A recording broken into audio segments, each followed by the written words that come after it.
Welcome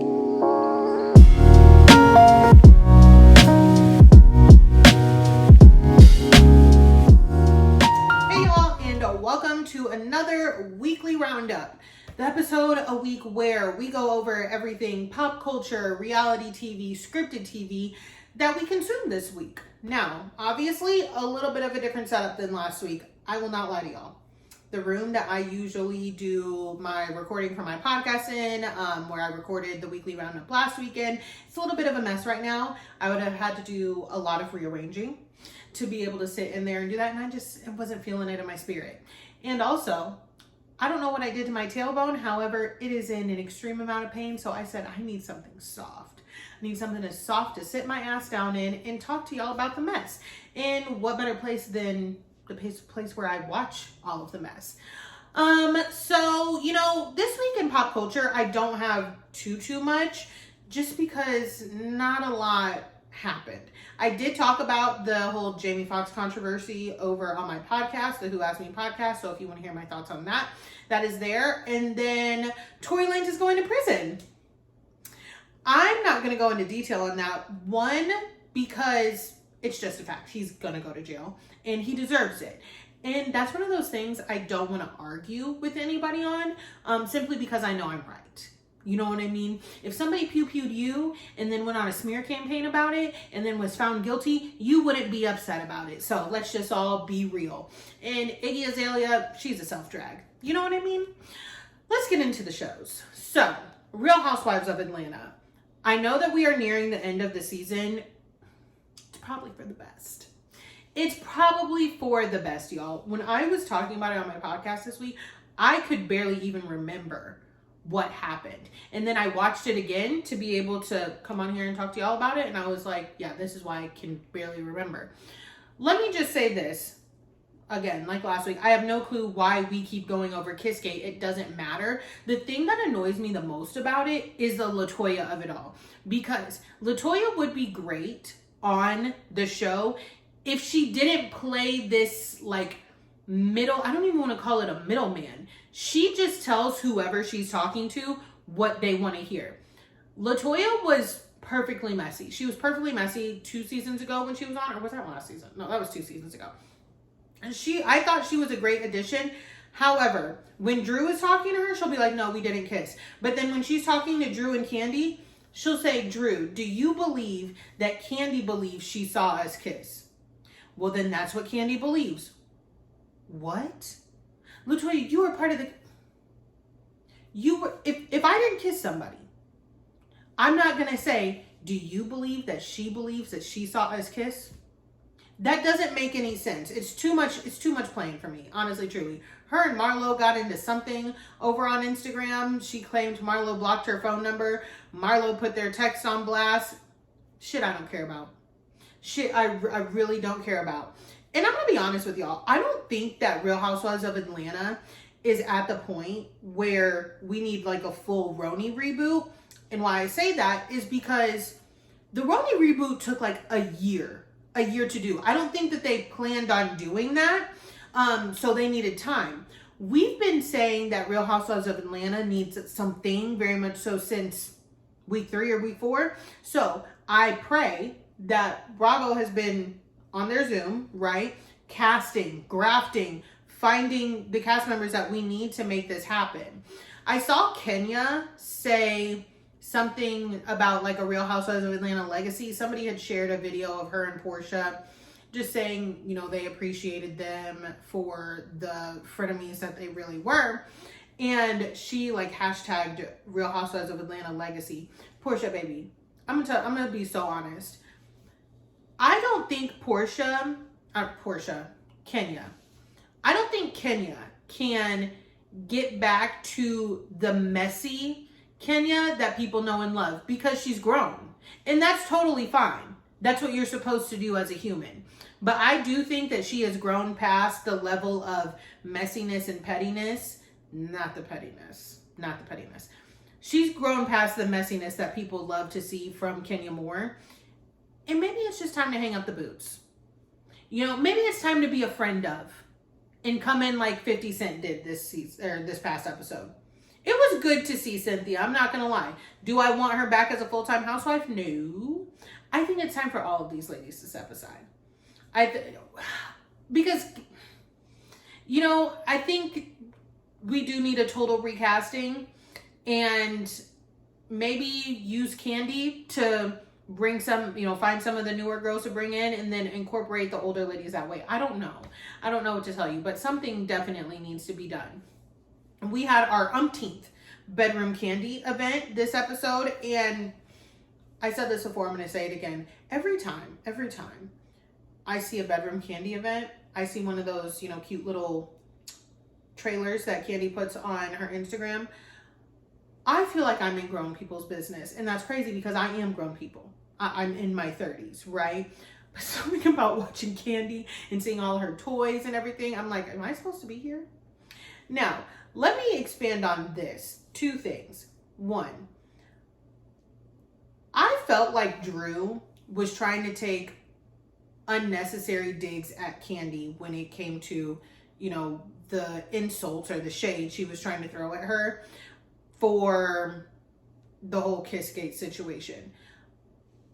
For her to keep saying, Kandi wants me to be a freak, she wants me to do this to play up into the role that I'm taking in Todd's movie. I don't think Kandi wants you to do any of that. That doesn't make sense. And for her to say, I have so many movie roles, I'm sorry, Drew, what movie roles? Tubi? And let me be so very clear, I don't have any movie roles either. I'm also not looking for them. You know what I mean? But if you have so many movie roles getting thrown at you and you really don't feel comfortable with this narrative that Kandi is trying to push, then just back out of the movie. Just back out of the movie and don't do it. And again, I'm going to keep saying this till I'm blue in the face. Every single time Ralph Pittman is on my screen, I'm understanding why she was racing that man to the courthouse to get a divorce. Because why he cannot stand up for his wife is beyond me, especially against Marlo. Simply couldn't even tell Marlo, don't do that. Don't come to me talking shit about my wife, okay? Marlo looked that man in his eyeballs and said, I know you have a lot going on at home because you just don't know who you're going to wake up next to. I'm sorry. Was that funny shade? Yes. Should she? No. No. It's a no for me. I mean, this is the other thing I wanted to expand on when it came to Real Housewives of Atlanta. I saw a couple people saying, like, Kandi is exhibiting fake tendencies, da-da-da-da. I don't think that Kandi is exempt from being fake. Like, I'm not sitting here saying, like, she has never been fake, because I famously do think that she was not being a great friend when the whole her and Portia stuff started to happen, like when Apollo was still in the picture, but we're not going to go backwards. However, in this instance, for me, I don't see it as Kandi is teaming up with Marlo to take Drew down or to talk shit about Drew. I see it as Kandi and Marlo don't even get along, and even they are like, nah, Drew, we saw you kiss her. So for me, if I see 2 people that seemingly cannot stand each other being like, yeah, we're in agreement here, I'm going to say, oh, okay, noted. And it's not like Marlo and Kandi are kakakikiing again. You know what I mean? It's not like they was high-fiving, all this. Marlo was clearly at the Bedroom Kandi event because they were filming. It was an all-cast event. Everybody was there. So she couldn't not invite her. And again, it's not like they were sniggling and giggling off to the corner. I don't know. I felt like people were trying to push the Kandi being fake narrative. And we can definitely pull those receipts from the past. But this isn't one of them. For me, if you ask me. But that's all I have for Atlanta. I really hope we get it together. Now, I will say the reunion looks came out and I like the blue. I do like the blue that they had on, but some of them looked a mess. Some of them did look a mess. I did get into it over on my TikTok page, so if you want to hear all my thoughts on that, you can head on over there. Real Housewives of New York. We learned more about Brynn this week, and, you know, I liked it. I want to know more about all of these ladies, you know what I mean? Now, I did see a little clip of Erin on with Jeff Lewis, and we know how Jeff Lewis can get, okay? And there were some comments made about Brynn's hair, how big it is, da-da-da. A couple people didn't like them. nothing that comes out of Jeff Lewis's mouth is ever going to shock me. You know what I mean? Him and Heather McDonald were just on Watch What Happens Live making fun of Kyle. We'll get into Kyle. But nothing that comes out of that man's mouth surprises me. It was very touching to learn both Uba and Bryn's stories. I feel so badly for Bryn because it has to be so hurtful to, not have a big, well, I don't even say big, but just not to have that, together family unit especially over the holidays in general, but especially over the holidays. What I will say is Miss Mama was like having a full breakdown. So I really do hope that she's talking to somebody that's not the television screen about this. I'm just going to be so very honest. I really hope she is talking to a professional that she'll never bring onto the reality TV screen to give us a scene. You know what I mean? I just kind of hate when they do the therapy scenes in reality TV because I'm like, this isn't your real session. And I don't want it to be your real session. Some things you need to keep close to your heart. And therapy is one of them. We're getting a little bit more of the petty drama from Miss Jessel, and I can appreciate it. Does Jessel work my nerves? Absolutely. But do I think she's a necessary character on Real Housewives of New York City? Duh. Now, some people have been comparing her to Ramona on the complaining aspect, and I can see. That I can definitely see. Especially when she was talking to her husband. I'm sorry, I'm gonna have to go with her husband. I don't have kids. I'm not planning on having any anytime soon. But that's a lot of money to take them kids to school, for them to splash around in a kiddie pool and count and things like that. And maybe it's because I don't have kids, but wanting your kids to rub elbows and, get to know the right people just really sounds like you want to be in the position to know better people. Y'all get what I'm saying? That sounds like, I feel like a lot of times people with kids, a lot of the things that they do are to make themselves feel better, not necessarily for the betterment of the kids. I don't know. Again, I'm not a parent, so maybe I shouldn't say something like that. Who knows? Jenna Lyons got a little messy because she was definitely running her mouth and told Aaron what Jessel said when she called the ladies cackling hags. Now, do I think cackling hags is a great insult? No, it is a base level housewife shade. Okay, I don't even want to call it a shade because it's really not even all of that.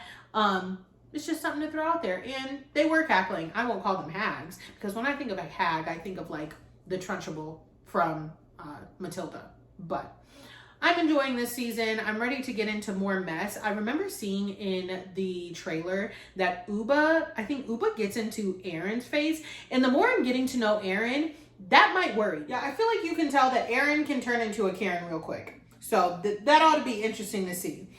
Now, let's head on over cross country and go to Real Housewives of the OC because Shannon, listen, I always feel for my girl Shannon Bedore when she is having relationship problems, but it's just such anxious energy. And I get it, okay? I get it. Listen, I'm an Aries, okay?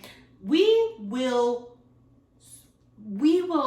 deny that something is a problem until it is knocking out our front door, until we cannot hide it anymore, until it's screaming in our face. And then we'll still try and be like, that's crazy. So anyways, so I get her not wanting her business in the streets. However, I'm going to tell you this. When Emily was like, Shannon, you told me at Javier's, and Shannon said, I don't remember. I said, girl, because another Aries trait. If we got a lot going on, as soon as we have one drink, we gonna tell it all. We are going to tell it all. So I understand where Shannon is coming from when it comes to that. When it comes to the whole, I have normal fights with my boyfriend that paralyze me. Shannon just holds on. She holds on so tight because she kind of did the same thing with David. And watching Shannon and David break up, the end of that marriage was really devastating. I felt terrible for her back then. when it comes to all of the ladies wanting Shannon to open up, I can't tell if this is one of those things where they're like, it's not fair because we all come on camera and, tell our truth and tell our stories or anything like that. Here's what I have to say to that, if that is kind of what they're insinuating. None of those women have, at this point right now, none of those women have any like major relationship drama going on besides maybe Jen, who is in denial about her man and what he got going on over there. None of those women really have anything like major going on in their relationships to where it's like, oh, we're bearing all, you need to too. You know what I mean? And maybe that's why they're like, no, we need to talk about Shannon shit because we don't have much else going on. I also found it frustrating with Gina with all this vim. I'm not understanding why she has so much smoke. It seems like she's coming really hard at Shannon and actually at everybody. Maybe she's just trying to keep a hold to her orange. I don't know, but it's out of nowhere for me. And I'm kind of at the point with Gina to where everything that she does, every little thing she does annoys the shit out of me. So I'm really trying to watch how I talk about her. But to get mad at Heather and her and Shannon have never had the best relationship, but especially Heather, saying Heather's talked about my relationship. Heather was just being a friend to you. And I understand there are a couple people have been in my DM saying, well, she's got trauma. I understand that Gina has trauma. I completely understand that. I don't know if Gina like fully grasps that. Like, I think she grasped it enough to make an Instagram comment about it, or caption rather, but she is casting a lot of stones is really what I'm trying to say. Gina strikes me as one of those people that just because she has been through a lot and has trauma in her relationship, she gatekeeps, being able to say, oh, I get to feel this way, but you can't, if that makes sense to anybody else. I don't think that what Heather was saying to her in Montana about Travis was that big of a deal. I actually agreed with it. I would say something a little bit similar to a friend, like, hey, you're having a moment right now. Maybe let's not call Travis and dump this on him. I don't think Heather was saying, oh, Travis is not going to want to talk to you right now. It wasn't saying anything like that. Okay. But Gina's taking it and she's running with it. And it just seems like she doesn't want anybody to be on good terms. Now, as far as who's been talking about Shannon Bedore's relationship, it's almost every single woman except for Heather on camera. So now we're at the point where even if Heather has talked to y'all about it, we haven't seen it on camera. But what we have seen is all of you talking about it on camera. So now Bravo's always keeping a receipt tucked in a filing cabinet somewhere. So who knows what they're going to be bringing out the rest of the season. But it does look like everybody else has something to say. And here's my thing about it. It's not just, oh yeah, I heard that from Heather. Oh yeah, I heard that from Heather. They're saying they heard it and then they're adding their 2, 3, 4, 5 cents into it. So if they wanted all of the blame to be on Heather, which it seems like they do, because they're like, oh, let's not get into semantics. They should have kept their mouth shut about it. They should have been like, oh. But no, they're all going around doing their fair of shit talking as well. Love seeing the ladies dress up as one another, though. I'll say that. We can ditch about 2 to 3 of those theme parties that we recycle in the Housewife franchises and replace it with this one, where they all dress up as each other, because that has the potential to get very messy, and we love mess. Okay? I will say, for the first time almost ever, it was good to see Vicky. And I know some of y'all be like, what? First time in forever, it's good to see Vicky. Vicky wore me out. At Real Housewives Ultimate Girls Trip. She really, really did. And I was like, I don't need this anymore. I really don't. That's about all I have for the OC. A couple of people have been saying it's time to reboot the OC. I will say this. I think that we are at a point in a lot of the Housewife franchises that it's kind of time to start moving on past some of these staples and really making sure that we're getting housewives in that want to do the work, not just want to be reality TV stars.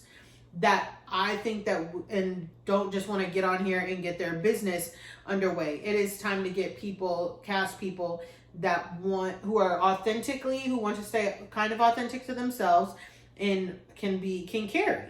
Honestly, truly. We did get this Real Housewives of Salt Lake City trailer this week, and I will be the first one to tell y'all, I was pleasantly surprised. I was shocked. By the end of last season, if you listen to my podcast or you follow me anywhere else, you know, by the end of last season, I was like, I'm done. I am absolutely done. I don't need anything else from this show. These ladies is nothing. That trailer was good. It's shocking how good things must get in your life when you don't have to share a cast with a felon. That's all I'm going to say.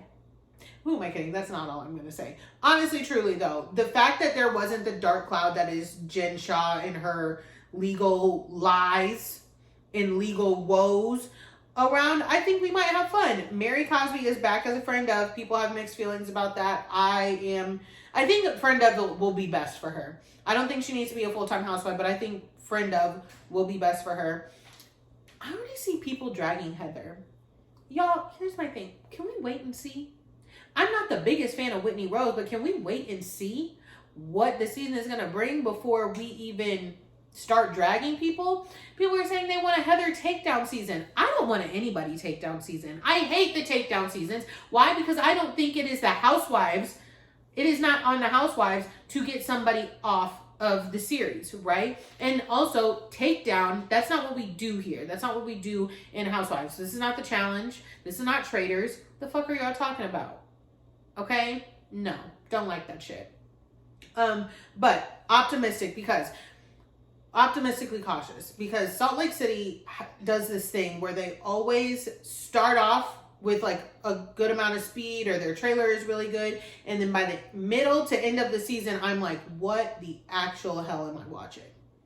What the actual hell am I watching? You know what I mean? So it comes out September 5th, and they've sucked me back in. They have sucked me right back in. Now, before we go into the Love Islands, Kyle Richards, if you've been living under a rock, there's all these rumors about Kyle,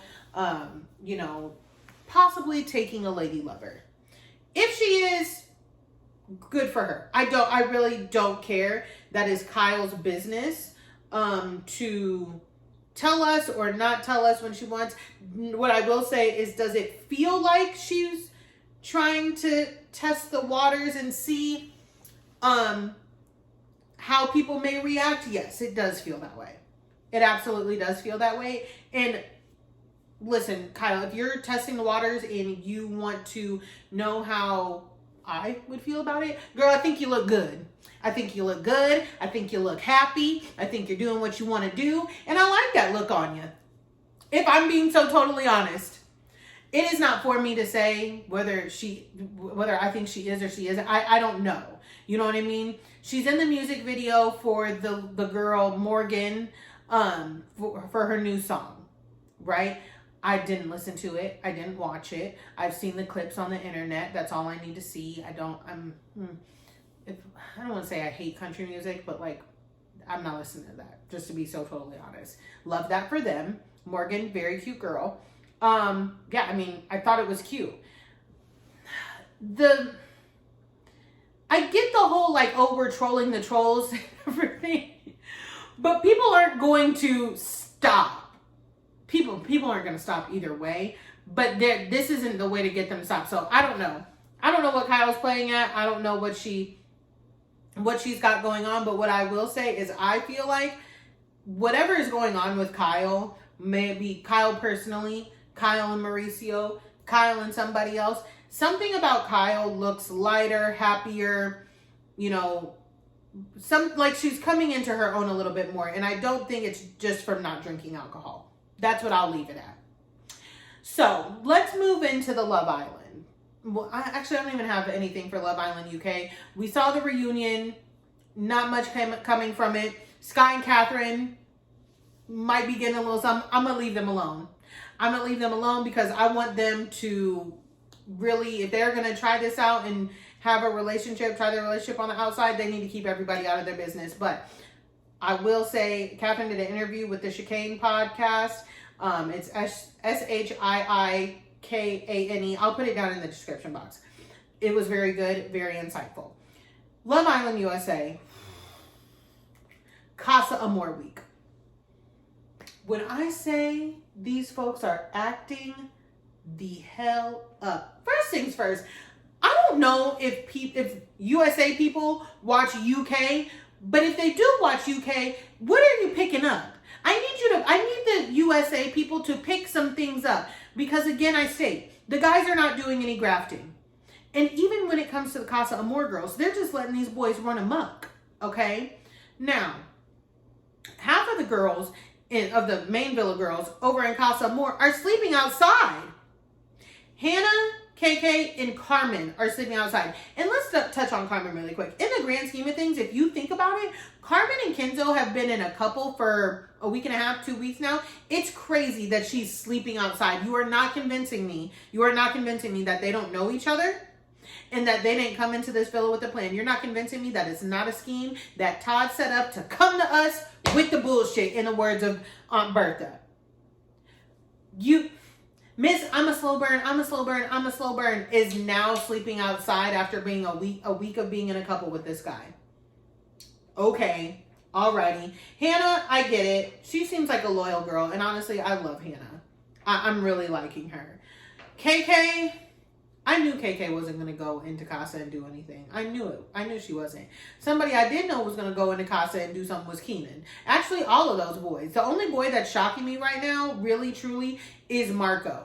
They even brought his ex-girlfriend in, and he was like, Kay, I can't think of anything more embarrassing than going to meet a man on reality TV that, like, she made it sound like he ghosted her. But Cassie is acting up in Casa, and I will say this, I'm fine with Cassie acting up in Casa, one, because of how Leo is moving, and two, that man that she is acting up with is fine. Very, very attractive, so hey. One thing that I want to point out about USA Love Island, because I've tried to say this before, and people have been like, people have stuff together on UK Love Island. I know that. I'm very aware of that. But for USA, I think we may be the floozies. I think we may be the trollops, because everybody is hooking up, and I mean full. What do we call it? What did we call it back in the day? Home run. All the bases. Keenan and KK did the do in the hideaway. Leo just slept with a girl in Casa. Leo had sex with the Casa girl. Had this intercourse with the Casa girl. And then told us, I don't know if I'm going to bring her back. Mouth on the floor. Because what do you mean? What? I said, please, USA, please, don't do this. Don't do this to me. Okay? It is so embarrassing. This has to be one of the most chaotic Casa experiences, because, as you know, on USA Love Island, we don't have movie night, right? But the producer said, oh, no, don't you worry. We're going to get it together for y'all. They texted a video of what's been going on in the boys' Casa Villa to the girls. When I say chaos ensued. And you know what pissed me off about that Casa video that the girls got? That even if they were to send a video over to the boys' villa from the girls' Casa Villa, wouldn't be anything on it. It might be a little bit of Cassie and Mattia, but where's the fun going to be there? Because Leo's over there hooking up in the bed that him and Cassie share with another girl.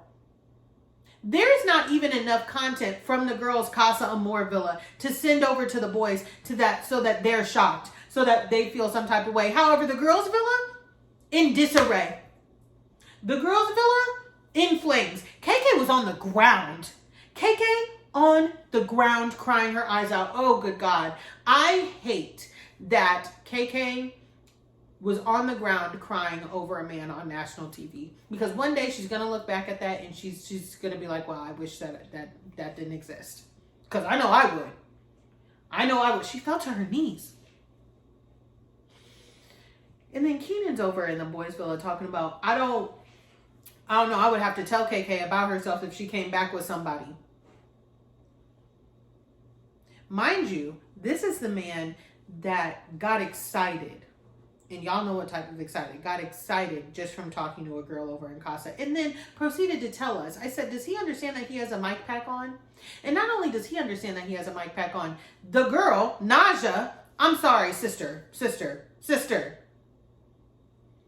She goes, let me see it. Can I touch it?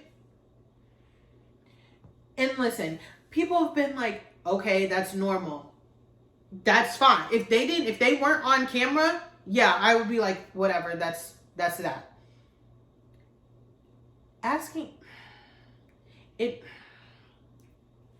We all watch Love Island. We know how this shit works. Being a Casa girl and asking to see a dude's tenderness, oh God. And then the next day, he told that girl, you're sitting too close to me. I don't want to show PDA. Can you scoot over?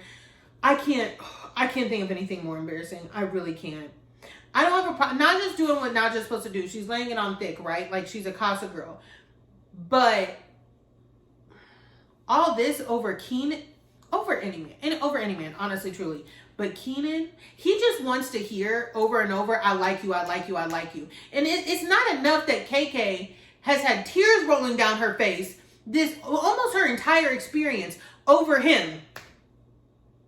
KK, I don't think has woken up without a crying headache in like 2 weeks. But he constantly needs to hear that other girls are interested in him. Just to hear it. And then once he hears it, he's like, I don't know, you got to tell me some more. I need to hear some more. I need to see some more before I fully commit to you. And he's got these girls, like this girl, Naja, quite literally continuing to say, I like you, I like you, I like you. Almost throwing herself at him. And then he's like, I don't know. I think I might stick with KK. Are you? I can't. I cannot.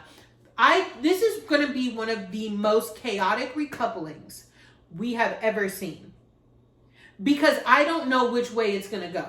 I do not know which way it's going to go. Honestly, truly, I have no clue. I know Hannah and Marco will be fine. Bergie's going to bring that girl back. I don't even want to talk about that. Bergie's going to bring that girl back. But everybody else, up in the air. Couldn't tell you. Now, I hope KK took her ass upstairs to the makeup room, got herself together, fixed that fucking wig, and went down there and got to grafting with frosted tips. Actually, I don't even care which guy it is. She could close her eyes and just grab one and say, you coming over here. Because we got it. I don't even know. Destiny fell asleep in a hideaway, but it is ultimately her decision if she wants to bring Zay back or not. And I couldn't tell you whether or not she's going to do that. It's going to be good. Oh, it's going to be so good. We're going to go ahead and wrap up the weekly roundup on that note. Y'all know where to find me. Instagram, TikTok, all of the things. It'll all be down in the subscription box. Comment if you have, anything you want to say, any topics you want to touch on. And I will see y'all in another vlog.